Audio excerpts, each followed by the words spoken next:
तो फिर वही बात, अच्छा हुआ थोड़ा वीडियो कट हो गया, क्योंकि फिर मैं एकदम पॉइंट पे आ जाता हूँ। तो अंबेडकर जी का जो, अगर 1932 पूना पैक्ट को एक आधार मान लिया जाए, तो भीमराव अंबेडकर जी का कहना है कि एनहालिएशन ऑफ कास्ट, कास्ट का पूर्ण रूप से समापन।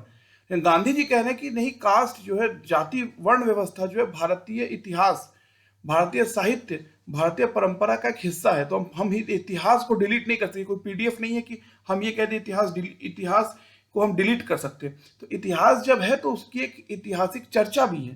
तो इसमें बहुत है। तो सबसे, और इसका सबसे, तो अम्बेडकर जी के एनिहिलेशन मतलब पूर्ण रूप से जाति वर्ण व्यवस्था समापन, ठीक है। और ये ठीक है। और गांधी जी कह रहे हैं कि ये एक पारंपरिक और ऐतिहासिक ट्रुथ है, ऐतिहासिक सत्य है, ठीक है। अब इस पे दूसरे पॉइंट पे हम आते हैं जो मैं कहना चाहता हूँ। तो गांधी जी कह रहे हैं कि जो धार्मिक ग्रंथ, जो रिलीजियस बुक्स है, जो जो जैसे मैंने आपसे कहा ना, मैं तो बाइबल, कुरान, सनातन धर्म सब एक साथ मुझे पढ़ सकता हूँ। मुझे आप किताब दे दीजिए, मैं तो पढ़ने में मुझे कोई दिक्कत नहीं। मैं तो सारी किताब, मतलब सारी बुक में पढ़ी है, मतलब क्योंकि आप जानते हैं मैं आईटी फील्ड से हूँ। तो अब बीटेक पढ़ा, घर वालों ने कहा B Tech, post graduation in computer science, ये सब करना पड़ा। घर वाले चाहते थे, मैं तो उनकी बात को ना नहीं, कि मैं एक ही बेटे हैं। लेकिन तो मैं कोई अभी धार्मिक गुरु नहीं हूँ, ठीक है। लेकिन मैं पढ़ता रहता हूँ। तो मुझे कुरान, बाइबल, गीता, रामचरितमानस और ये सब पढ़ने में मुझे कोई समस्या नहीं है, ठीक है। मैं जो कहना चाहता था, ठीक है। अब मैं जो अब मैं जो पॉइंट पाता, तो गांधी जी, जो गांधी जी का और मैं भीमराव अम्बेडकर जी का आपको डिफरेंस ऑफ ओपिनियन समझा रहा था। तो अब अब जैसे मैंने कहा ना, वर्ण व्यवस्था का समापन, एनहालिएशन ऑफ कास्ट, ये समझा रहे हैं आपके भीमराव अंबेडकर। और गांधी जी कह रहे हैं कि ऐतिहासिक और साहित्यिक रूप से कास्ट भारत का एक पार्ट है, भारतीय समाज का एक हिस्सा है। और इतिहास को हम रिक्रिएट नहीं कर सकते, ठीक है। जो इतिहास है सो है, अब उसको रिक्रिएट थोड़ी किया जा सकता है। तो गांधी जी कह रहे हैं कि जो सारे धर्म ग्रंथ, रिलीजियस बुक है, वो सब कोई पढ़ सकता है, चाहे दलित हो, चाहे ठाकुर हो, चाहे ब्राह्मण हो, कोई भी। लेकिन ऐतिहासिक रूप से, हिस्टोरिकल रूप से जो उपार्जन, मतलब धर्म ग्रंथों के स्टडी से, मतलब उनके अध्ययन से उपार्जन करने का अधिकार सिर्फ ब्राह्मणों को है, या उनका ये परंपरा है कि ब्राह्मण ही उपार्जन करते आए हैं धार्मिक ग्रंथों से। और जो सब लोग हैं, जैसे और सब लोग पढ़ना तो हम तो क्रिश्चियन ना मुसलमान है, लेकिन हम तो कुरान और बाइबल पढ़ सकते हैं, हमें तो कोई आपत्ति नहीं है पढ़ने में। तो मैं ये कहना चाहता हूँ, ठीक है। ये मैं आपको गांधी जी और अंबेडकर जी की बात बताई, ठीक है। तो फंडामेंटल ये जो है, ये टकराव था दोनों में, ठीक है। इसी के लिए मैं थोड़ा सा वो आता हूँ। इसी के लिए मैं आज, जो मैंने कहा कि जो लेफ्टिस्ट और सेक्युलर माइंडसेट है, मैं उनको आज ये चीज बताना चाहूंगा। इसीलिए मैंने पहले बेनजीर भुट्टो की बहुत बहुत तारीफ की आपको उस वीडियो में, क्योंकि बेनजीर भुट्टो की मैं इसलिए तारीफ करता हूँ क्योंकि, ठीक है, देखिए, शिमला एग्रीमेंट और लाहौर डिक्लेरेशन को देखें तो मीठा मीठा कह देते हैं थोड़ा। तो Kashmir is a bilateral issue between India and Pakistan, पहले इसको डिस्प्यूट कहते थे, जब भुट्टो ने लाइन एक्सेप्ट कर ली तो बाइलैटरल इशू। तो दिक्कत ये कि पाकिस्तान की पॉलिटिक्स में, देखिए, पाकिस्तान बुरा हो अच्छा हो जैसा भी हो, लेकिन डेमोक्रेसी आना जरूरी है। क्योंकि जब डेमोक्रेसी रहती है, हम घमंड करते हैं हम कि पाकिस्तान में 4 अयूब खान, अहिया खान, उसके बाद ये जिया उल हक और मुशर्रफ। इंडिया में भी आपकी आपकी वो डिक्टेटरशिप आई है, लेकिन वो मिलिट्री के थ्रू नहीं, मिसेस इंदिरा गांधी के थ्रू था। पहले सुप्रीम कोर्ट को, मतलब इमरजेंसी का मतलब आप समझ लीजिए, ठीक है। मतलब बेसिक ह्यूमन जो राइट्स है, जैसे मीसा कहते हैं, जो लालू प्रसाद जी की डॉटर का नाम, maintenance of internal security act, ठीक है। ये बहुत ही इंपॉर्टेंट चीज है, मैं इसको कभी आपको समझाऊंगा, लेकिन आज मैं इमरजेंसी का सिर्फ जिक्र कर रहा हूँ इसके। तो कॉन्स्टिट्यूशन का पहला पे सोशल सेकुलर वर्ड चेंज कर दिया गया न, जो क्या नाम है, बर्थ कंट्रोल एंड प्रोटेक्शन, क्या उसको क्या कहते हैं, परिवार नियोजन, ये, और जो है नसबंदी इस लेवल तक कराई गई, क्योंकि की वो परिकाष्ठा थी आपकी जो है डेमोक्रेसी की। इसलिए इंदिरा गांधी अपना सीट हार गई रायबरेली से, जैसा कि मैं आप जानते हैं। मैं उसको पहली बार एक बार बता चुका हूँ पूरा, ये इमरजेंसी की कहानी बहुत हद तक, मैं फिर उसको कभी रिपीट करूंगा। आज दूसरे पॉइंट पे थे। तो बेनजीर भुट्टो 87 में जब राजीव गांधी प्रधानमंत्री थे, बेनजीर भुट्टो इंडिया आई थी। राजीव गांधी ने बड़ा उनका तारीफ किया कि भाई आपने पाकिस्तान में डेमोक्रेसी लाई है वापस, तो ठीक है। उसके बाद फिर वो 96 वर्ल्ड कप हुआ था। सबसे बड़ी बात है, दो सबसे बड़े हुए थे इंडिया पाकिस्तान में ज्वाइंट वेंचरशिप, कि एक हुआ था 87 वर्ल्ड कप, जब एक कराची में सेमीफाइनल हुआ था, पाकिस्तान हारी थी, बॉम्बे में इंडिया हारी थी। फिर ऑस्ट्रेलिया इंग्लैंड का हुआ था कलकत्ता में, Australia, Reliance world cup, Dhiru भाई अंबानी पहली बार इतना नाम आया। फिर इंडिया के पास न्यूक्लियर पावर थी, याद रखिएगा। इंडिया के पास न्यूक्लियर पावर थी, लेकिन वर्ल्ड कप कराने के लिए प्रॉपर पैसा नहीं था, मनी नहीं थी। तो धीरू भाई अंबानी ने करा, तो इसका नाम वर्ल्ड कप क्रिकेट से भी अच्छा नाम था, रिलायंस वर्ल्ड कप, ठीक है।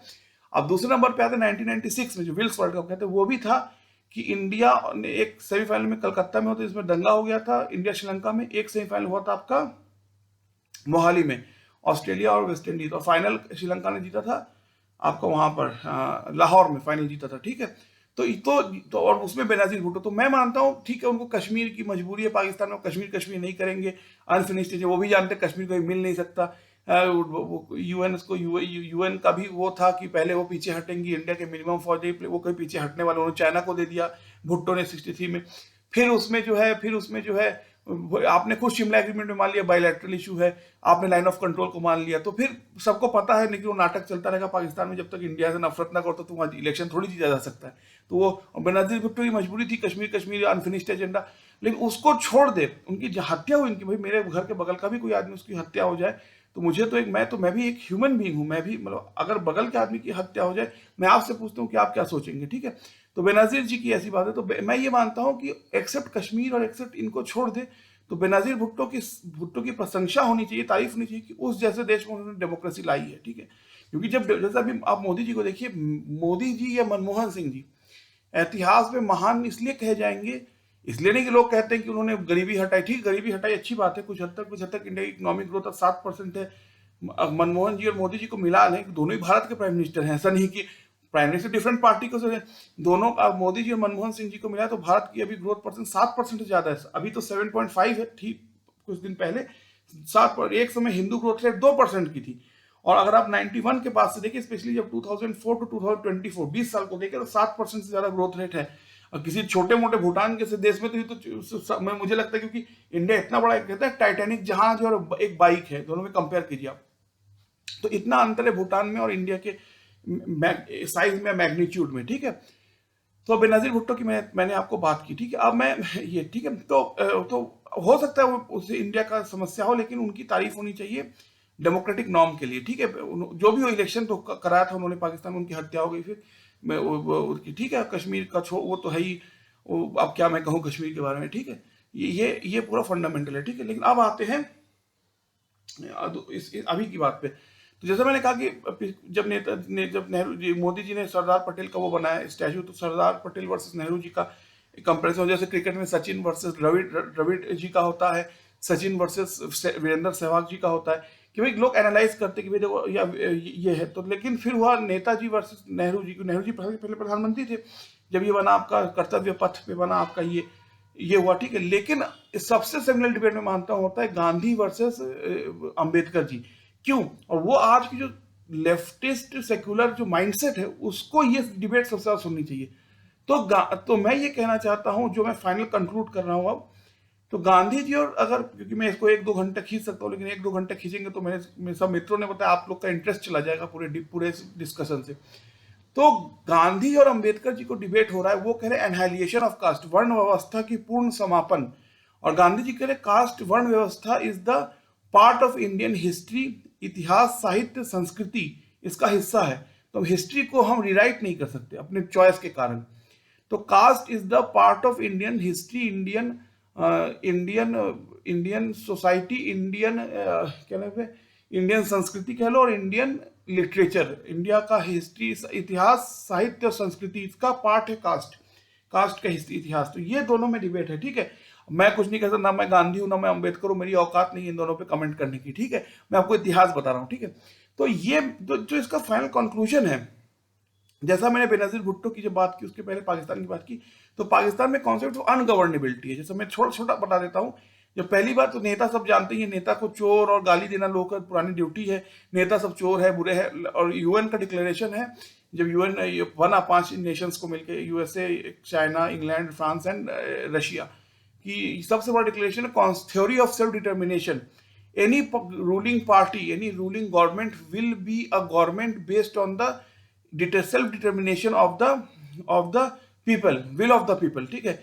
और ये विल ऑफ द पीपल या plebiscite of the people, will of the people आप भूलेंगे नहीं कभी, क्यों, क्योंकि कश्मीर की लड़ाई विल ऑफ द पीपल है। पाकिस्तान कहता है कश्मीर में आप जनमत संग्रह प्लेबेसाइट कराओ, फिर ये तय होगा पाकिस्तान का पार्ट है कि हिंदुस्तान।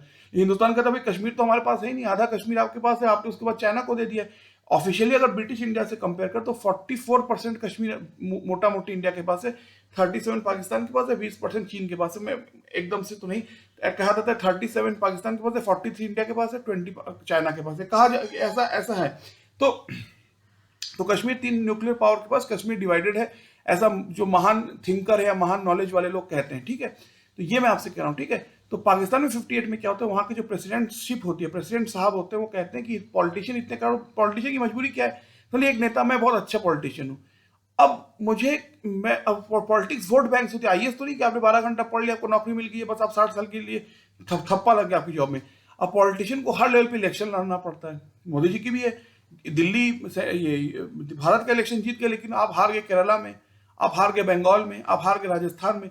और आप अगर देखें पूरे इस जो ये मोदी जी की जब से सरकार आई है, तो पूरे भारतवर्ष के मैप को देखें तो आधे से ज्यादा या आधे मैप में तो बीजेपी का रूल ही नहीं रहा है, क्योंकि आप जानते हैं कि एक्सटर्नल अफेयर, आर्मी और क्या नाम है, ये सब एक्सटर्नल अफेयर में, और डिफेंस ये सारे सेंट्रल गवर्नमेंट या यूनियन गवर्नमेंट का ड्यूटी है, लेकिन law order and local subject state government की ड्यूटी है। बहुत बड़ा कॉन्स्टिट्यूशन है, मोटा मोटी मैं समझा दे रहा हूँ, अभी बहुत डिटेल में आपको नहीं जाएंगे, ठीक है। प्रियेश होकर मैं आपसे ये कहना चाहता हूँ, ठीक है। अब जो है 58 में वहां के प्रेसिडेंट नेता सब चोर है। अब दिक्कत है कि अब पॉलिटिक्स में मैं नेता बनूंगा, यूपी में इलेक्शन लड़ा, तो मुझे पता है किसी एरिया में ब्राह्मण मेजोरिटी है, तो वहां पर मुझे एक ब्राह्मण जो नेता जो गुंडा टाइप का, उसको मुझे चमचागिरी करनी पड़ेगी। किसी एरिया में मुस्लिम मेजोरिटी, हमको मुस्लिम कोई भाईजान के हाथ पैर जोड़ने, भाईजान हमको थोड़ा सा चलो वोट है। कहीं दलित एरिया है तो उसमें उसमें उसके उस भाई को देना पड़ेगा। तो क्योंकि वोट बैंक की पॉलिटिक्स है पूरे में, तो पॉलिटिशियंस को भी वोट बैंक के कारण हर टाइप क्रिमिनल भाई बाहुबली के साथ हाथ पैर में जोड़ना पड़ता है, क्योंकि इलेक्शन जीतना है सबको। ये यूएन का और कश्मीर का भी ये कॉन्सेप्ट है, प्लेबिसिट इन कश्मीर। ये बार बार पाकिस्तान चिल्लाता है, यूएन का जो रेजोल्यूशन है कि पहले इंडिया की फौज, पाकिस्तान की फौज पूरी हटेगी, इंडिया की मिनिमल फौज रहेगी, तब जाके ट्रू एंड इम्पार्शियल प्लेबिसाइट हो सकता है। ये है, तो ये हर समय एक कॉन्फ्लिक्ट चलता रहता है जो इंडिया पाकिस्तान में। तो प्लेबिसिट शब्द इंडिया की किस्मत के लिए बहुत इंपॉर्टेंट है। तो ये मैं आपसे विल ऑफ द पीपल, ठीक है, जिसको डेमोक्रेसी कहते हैं। और पहली बार देखिए इंडिया में पहला सबसे बड़ा इलेक्शन 37 में हुआ था, जिसमें 4 हिंदू प्रोविंसेस में तो कांग्रेस जीती थी, 4 मुस्लिम प्रोविंसेस मेजोरिटी थे। एक था आपका सिंध, एक था नॉर्थ ईस्ट फ्रंटियर प्रोविंस, एक था पंजाब और एक था बंगाल। इन चारों में भी मुस्लिम, ये 37 में जिन्ना साहब की मुस्लिम लीग नहीं जीत पाई थी। तो ये बहुत बड़ी अचीवमेंट थी उस जमाने में कांग्रेस के लिए, 1937 की मैं बात करूँ। अब आते हैं आज के पॉइंट में। तो मैं जो कहना चाहता था, तो पाकिस्तान के प्रेसिडेंट साहब कहते हैं, प्रेसिडेंटशिप कहते हैं 1958 में कि इट इज अनगवर्नेबल नेशन, ठीक है। क्योंकि पाकिस्तान में प्रॉब्लम ये थी कि जो आपका ईस्टर्न पाकिस्तान था, बांग्लादेश, उसमें 60% पॉपुलेशन थी, और वेस्टर्न आज का जो पंजाब सिंध है, पंजाब सिंध गुजरात मुरादाबाद का मैप था, और आपका आधा कश्मीर है, आपका जो है बलूचिस्तान है, और आपका जो है ये सारे एरियाज है पाकिस्तान के। इन सारे एरियाज की अगर आप बात करेंगे, जो मैं कह रहा हूं, तो ये जो वेस्ट पाकिस्तान था, जो पश्चिमी पाकिस्तान था, उसमें 40% पॉपुलेशन थी, और पूर्वी पाकिस्तान में 60% थी। तो बाय डिफॉल्ट, जैसे कि जिन्ना साहब जब पाकिस्तान बना रहे, वो इसलिए बना रहे कि हिंदू और नॉन क्रिश्चियन, सिख, जैन, सब पारसी के मिला के 76% के आसपास पॉपुलेशन है, मुस्लिम सिर्फ 24% है। तो मुस्लिम माइनॉरिटी में है, इसलिए जो है उनको एक अलग सेपरेट नेशन चाहिए, क्योंकि by democracy is the rule of majority, Jinnah साहब कह रहे हैं, ठीक है।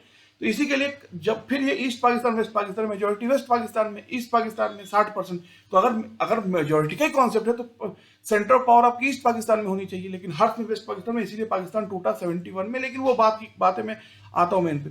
तो 58 में पाकिस्तान के जो पंजाब सिंध, नाम बहुत इंपॉर्टेंट है, पंजाब सिंध गुजरात मराठा हमारा ही नेशनल एंथम का गाना है। तो पंजाब और सिंध सबसे बड़े, कराची और लाहौर सबसे बड़े सिटीज थे। तो वहां के लीडर कहते हैं कि भारत जो है एक पाकिस्तान, जो पॉलिटिशियंस सब चोर है, करप्ट है, गिरे हुए लोग हैं, इनकी सोच थी ये। तो और पॉलिटिशियंस में कोई क्रेडिबिलिटी नहीं है, तो एक पैरेलल पावर चाहिए पॉलिटिशियंस के तहत। पॉलिटिशियंस के साथ साथ एक पैरेलल फोर्स चाहिए, जो कि आपके देश को रन कर सके प्रॉपर्ली, इसमें ग्रोथ हो, डेवलपमेंट हो, सब कुछ हो, ठीक है। बड़े बड़े बिल्डिंग, डैम और क्या बड़े बड़े मेट्रो बने। तो इसीलिए पहली बार जो है डेमोक्रेटिक, जिन्ना साहब जो थे, ये लॉयर थे, भुट्टो एजुकेटेड फैमिली से थे, इन सब को हटा के पहली बार अयूब खान को लाया जाता है। बाय द कंसेप्चुअलिटी ऑफ पाकिस्तान की पॉलिटिशियंस सब करप्ट है, और इनकॉम्पिटेंट है और बहुत ही जो है अब वो है, मतलब कि अब नॉन बिलीवेबल है। इसीलिए एक पैरेलल फोर्स आएगी देश में जो मिलिट्री के थ्रू जो देश को रूल करेगी। यही था कॉन्सेप्ट। ये हमको चाहे मनमोहन सिंह हो चाहे मोदी हो, हमको एक सैल्यूट करना पड़ेगा कि जब पाकिस्तान खुद को अनगवर्नेबिलिटी कह रहा है कि अनगवर्नेबल है पाकिस्तान, कोई भी डेमोक्रेटिक पार्टी, कोई भी इलेक्टेड पार्टी उसे चला नहीं सकती, मिलिट्री ही चाहिए पाकिस्तान को रन करने के लिए। तो इंडिया में भी, इंडिया तो पाकिस्तान से बड़ा है, ज्यादा डाइवर्सिटी है इंडिया में। पाकिस्तान से 6 गुना 5 गुना हमारी साइज ज्यादा है, और 9 आप देखते आते दो इंदिरा गांधी जी की हत्या हुई ब्लू स्टार के बाद, राजीव गांधी जी की हत्या हुई लेवलेशन ऑफ तमिल टाइगर एलम, और राजीव गांधी जी के काले मैं कहता हूँ बाय डिफॉल्ट सबसे बड़े एक्सीडेंटल प्राइम मिनिस्टर वो बनना हुआ उनको, उनके जो इतिहास है 84 के। तो उन्हें क्या करना पड़ा, उन्हें पहले ये आपका ये जो है श्रीलंका में पीस अकॉर्ड, जिसके बाद उनकी हत्या हुई, राजीव लोंगोवाल अकॉर्ड पंजाब में, और आपका आसाम अकॉर्ड करना पड़ा, क्योंकि ये 3 सबसे ज्वलंत हिस्से थे। और फिर कश्मीर में तो उस समय प्रॉब्लम थी 87 के आसपास। तो ये राजीव गांधी के सामने प्रॉब्लम थी 1987 की, राजीव गांधी जी की मैं बात कर रहा हूँ, ठीक है। तो ये जो कॉन्सेप्ट ऑफ अनगवर्नेबिलिटी राजीव गांधी के रूल में हमको दिखा, जब उन्हें करना पड़ा राजीव लोंगोवाल अकॉर्ड और क्या नाम था, आसाम अकॉर्ड और ये Sri Lanka, India Sri Lanka peace keeping accord. Kashmir में तो क्या हालत थी आप जानते हैं, ठीक है। तो मैं ये, अब ये बात होती है, अब हम आते हैं आज के समय पे जो मैं कहना चाहता हूँ, ठीक है। तो सबसे बड़ी बात जो मैं अब इस वक्त हो गया, मैं और भी अपनी बात को my speech will be short to the point and very critical, ठीक है, so that you understand it at once, जिसको कहते हैं। तो सबसे क्रिटिकल पॉइंट ये, अब मैं कहना चाहता हूँ, तो जो मैंने ये शुरू किया, मैं अंबेडकर जी पे आता हूँ, महात्मा गांधी जी पे।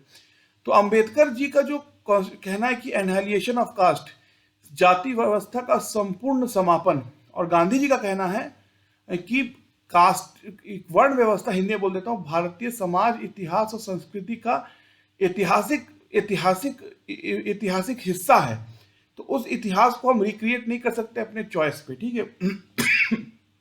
इसलिए तो मैं फिर आज कहता हूं सभी लेफ्टिस्ट सेकुलर जो हमारी माइंडसेट है, कि देखिए बीजेपी को, किसी एक पार्टी को, कभी वो बाला साहब ठाकरे को, इन ऐसे किसी को दोष दे देने से आपका प्रॉब्लम सॉल्व नहीं होने वाला। हमें ये कहीं ना कहीं मानना पड़ेगा कि जो धर्म है या धार्मिकता है जो, ठीक है, और जो मॉडर्न कॉन्स्टिट्यूशनल सेक्युलरिज्म है, या जो धार्मिकता है और जो मॉडर्न कॉन्स्टिट्यूशनल डेमोक्रेसी है, वो कभी कॉम्पैटिबल नहीं है। मतलब मैं इंग्लिश में कह देता हूं, modern constitutional democracy and religion are not compatible, they cannot go to hand in hand। धर्म जो लिखा गया है वो अनंत काल के लिए लिखा गया है, अकाल के लिए, अनंत काल के लिए, लेकिन कॉन्स्टिट्यूशन अनंत काल के लिए नहीं। हर कुछ समय बाद इंडिया में 42nd अमेंडमेंट इंदिरा गांधी ने किया, फर्स्ट अमेंडमेंट नेहरू जी के समय में हुआ। तो कॉन्स्टिट्यूशन डेमोक्रेसी, कॉन्स्टिट्यूशन हर समय उसको चेंज किया या अमेंड किया जा सकता है, ठीक है। लेकिन धर्म जो है, या जो जिसको हम रिलीजियन कहते हैं, वो एक बार लिख के वो अनंत काल तक वो जो है, वो उस अनंत काल के लिए वो लिखा गया है, वो कोई अमेंडेबल चीज नहीं है, ठीक है। मैं ये कहना चाहता हूँ, थोड़ा संक्षिप्त में अपनी बात कह रहा हूँ। इसको, इस लेक्चर को फिर 2 क्लास के बाद मैं डिटेल में आपको समझाऊंगा, ठीक है। आज मैं एक इंट्रोडक्शन दे रहा हूँ, ठीक है। तो ये फंडा कि religion and religious scripture, religious text are non amendable, they are for अनंत काल, but the constitution is always amendable, that's why it is called man made constitution. इसी के लिए फ्रेंच कॉन्सेप्ट था, या डेमोक्रेसी का था, कि सेकुलरिज्म का, कि state and religion should be separate, but impractical है इंडिया में। अब यूपी गांव गांव बेटवा, भैया जी सेकुलरिज्म का मतलब क्या होता है, तो कहा बेटवा ये मतलब है कि हिंदू मुसलमान भाई भाई। हमने कहा देखो चाचा चाची और क्या भैया जी, ये सेकुलरिज्म का मतलब जो है हिंदू मुसलमान भाई भाई नहीं है, सेकुलरिज्म का मतलब है state and religion should be separate. तो ताऊ जी थे, तो उनसे मैं बता रहा था, तो खुश हो गए, तो बेटा बहुत अच्छी अंग्रेजी बोलते हो। तो हमने कहा कि ताऊ जी देखो, सेकुलरिज्म का जो अर्थ है वो है state and religion should be separate, secularism का मतलब हिंदू मुस्लिम भाई भाई नहीं होता, ठीक है। तो उनको मैं समझा पाया ये। तो मैं वही कहता हूँ सबसे, तो फाइनली मैं कंक्लूड कर रहा हूँ, जैसे मैंने कहा कि पाकिस्तान में 58 में कहा कि it is ungovernable nation by any political party, और उसकी सबसे बड़ी प्रॉब्लम थी कि 60% आबादी आपकी ईस्ट पाकिस्तान में थी, ठीक है। और नेता तो सब चोर होते हैं, ये उस समय की आर्मी ने कहा कि ये तो अपनी बात पलट जाते हैं, कल आज इसके साथ कल उसके साथ, और जब इनको मेजोरिटी प्राप्त करनी होती है किसी के साथ भी जाकर जुड़ सकते हैं, इनका कोई भरोसा नहीं है। तो ये नेताओं के बारे में, इसीलिए अयूब खान को पहली बार पावर में लाया गया पाकिस्तान में। और पाकिस्तान से कई गुना बड़ा प्रॉब्लम इंडिया, और इंडिया में दो प्राइम मिनिस्टर की हत्या हुई है, श्रीमती इंदिरा गांधी और राजीव गांधी। और राजीव गांधी को तो Longowal accord, Rajiv Longowal accord, India Sri Lanka peace keeping accord, Assam accord, और उसके पहले कश्मीर का जो भयानक समस्या था, राजीव गांधी इन चारों को डील कर रहे थे एट द बिगिनिंग पॉइंट 86, 87 की, 88 की मैं बात कर रहा हूँ, ठीक है आपसे। तो ये मैं आपसे कह रहा हूँ, तो उसी प्रकार से जैसा पाकिस्तान में कहा गया concept of ungovernability, that any politically elected government is ungovernable to rule और to politically govern the whole country of Pakistan. तो वो ये कहा गया, क्योंकि हम क्या ना, पाकिस्तान तो इंडिया ही, पंजाब, सिंध, गुजरात, मराठा, द्राविड़, उत्कल, बंग, तो पंजाब और सिंध तो इंडिया का ही पार्ट है नहीं। तो हमने आरएसएस नहीं कही, तो रविन्द्रनाथ टैगोर जी का नेशनल एंथम कह रहे हैं। उसी प्रकार से जो सबसे सेमिनल पॉइंट है आज की धर्म और modern constitutional democracy, modern constitutional democracy and religion can not go hand in hand. धर्म और संविधानिकता एक साथ, धर्म जो है कोई भी धर्म, मैंने आपको कहा कि सारे धर्मों की बात की, वो अकाल समय के लिए लिखा गया, वो लिखित है, वो लिख दिया गया, तो अकाल समय के लिए वो स्थापित है, उसमें कोई अमेंडमेंट नहीं आप कर सकते। लेकिन जो मैन मेड कॉन्स्टिट्यूशन होता है, जिसको मैंने फ्रेंच सेकुलरिज्म, फ्रेंच कॉन्सेप्ट की बात की, फ्रेंच यूरोपियन सेकुलरिज्म की मैंने बात की, इधर state and religion should be separate. तो कॉन्स्टिट्यूशन जो है आपका, कॉन्स्टिट्यूशनैलिटी जो है आपकी, वो ये कहती है, कॉन्स्टिट्यूशन आपका, कॉन्स्टिट्यूशनल डेमोक्रेसी आपकी ये कहती है कि constitution can be amended time to time as per as the society changes. तो lastly, from Ambedkar and Gandhiji's debate, it is concluded that religion and modern constitutional democracy cannot go hand in hand. Religion is akal, it is infinitely declared, but constitutional democracy has to be amended as per as the society. तो ये मेरा कहना था सभी को, जो भारत में सभी विचारधाराएं हैं उनको। और मैं फिर कह देता हूं कि modern constitutional democracy and religion cannot go hand in hand, because religion in itself is akal, it is infinitely written, but constitutional democracy has to be amended as per as the changes in the society. धन्यवाद। मैं समझता हूँ कि मेरी बात आप समझेंगे, और आशा करता हूँ कि आप बहुत ही अच्छे रिस्पांस देंगे मेरे विचारों को, और ये बताएंगे कि मैं सही हूँ कि गलत हूँ। और मुझे आप लोग जो है, मेरा जो लेवल ऑफ नॉलेज है वो कहाँ तक मैं ठीक हूँ, इस बात की आप मुझे फीडबैक देंगे, मैं ये आशा करता हूँ। Thank you, thank you, thank you.